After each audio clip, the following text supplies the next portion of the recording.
Taarifa ambayo inazidi kuchipuka na ni kwamba Rais William Ruto amefanya mabadiliko serikalini huku akiwahamisha baadhi ya makatibu katika wizara mbalimbali na pia kuwateua wengine kuhudumu kama mabalozi katika mataifa mbalimbali. Katika mabadiliko hayo, Amos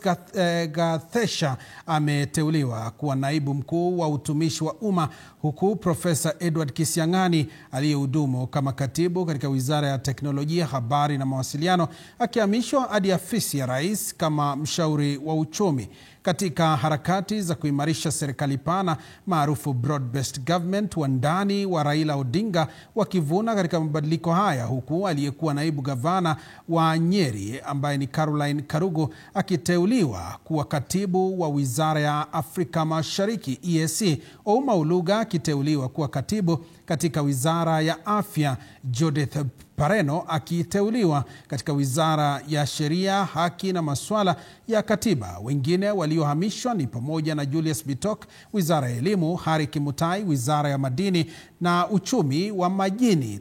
Teresia Mbaika katika wizara ya barabara na uchukuzi, aliyekuwa waziri wa afya Susan Nakhumicha akiteuliwa balozi kitengo cha mazingira katika Umoja wa Mataifa, Peter Tum akiteuliwa kuwa balozi nchini Kongo na Abdi Fido akiteuliwa kuwa balozi nchini Tanzania.